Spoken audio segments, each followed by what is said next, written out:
মাছের একটা নতুন রেসিপি আপনাদের কাছে আজ শেয়ার করব। এখানে 6 পিস কাটা রুই মাছ নিয়েছি। এবারে লবণ দিচ্ছি আর দেব হলুদ গুঁড়ো। এখন আমি সাইডে রেখে দিচ্ছি। একটা মিক্সিং জারে 2 টেবিল স্পুন দিচ্ছি সাদা সর্ষে মানে হলুদ সর্ষে, আর দেব 2 টেবিল স্পুন সর্ষে। সর্ষে একটু বেশি গুঁড়ে নিচ্ছি, যতটুকু দরকার হবে ততটুকু নেব। এবার একটা পাউডার বানিয়ে নিচ্ছি। পাউডার করে নেওয়ার পর এবারে জল দিয়ে আবারও মিলিয়ে নিতে হবে। এই মাছের স্বাদ কিন্তু একেবারে ইলিশ মাছের মতো হবে। দিয়েছি লেবুর রস, আর দেবো 4 চামচের 1 চামচ গোলমরিচের গুঁড়ো, আর দেবো লাল লঙ্কার গুঁড়ো 1 চামচ। এবারে দিতে হবে সর্ষে বাটা 1 বাটি দিয়েছি, আর এবারে দিতে হবে একটু সর্ষের তেল। ভালো করে মেখে নিয়ে আধ ঘন্টা ম্যারিনেট করে রেখে দেবো।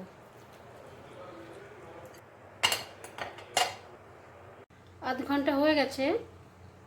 এবারে রান্নার জন্য বড় চামচের 2 চামচ তেল দিচ্ছি। তেলে দিচ্ছি 2টো কাঁচা লঙ্কা চিড়ে নিচ্ছি আর একটু কালো জিরে। একটু নাড়াচাড়া করে ভেজে নিচ্ছি। এবারে মাছগুলো দিয়ে দিচ্ছি। এবারে দিয়ে দিচ্ছি মশলা ধোয়া জল আর একটু জল দিয়ে এবারে ঢাকা দিয়ে লো আঁচে 10 মিনিট রান্না করে নিতে হবে। 10 মিনিট হয়ে গেছে, রান্না আমার কমপ্লিট। এবার একটু লবণ টেস্ট করে দেখছি। লবণ পারফেক্ট। এই মাছ রান্নাটি গরম ভাত দিয়ে বেশ ভালো লাগে। ভাত নিয়েছি, লেবু আর লঙ্কা নিয়েছি, দেবো একটু লবণ। কি স্যালাডে নিয়েছি টমেটো আর পেঁয়াজ, কালো জিরে আর কাঁচা লঙ্কা হিঙের ফোড়ন দিয়ে মসুরির ডাল রান্না করে নিয়েছি। ডাল দিয়ে খাওয়ার জন্য গোটা পটল ভেজে নিয়েছি লবণ হলুদ মিষ্টি দিয়ে, আর রান্না করেছি গোটা করলা পেটে পুর দিয়ে রান্না করে নিয়েছি। এই রেসিপি অন্য একদিন শেয়ার করে নেব। নিচ্ছি মাছ,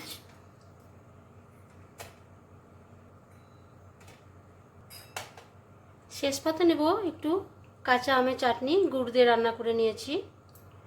নিচ্ছি 1 গ্লাস জল। আজকে তাহলে কেমন লাগলো? ছোট্ট একটা লাইক কমেন্ট শেয়ার করবেন। টাটা।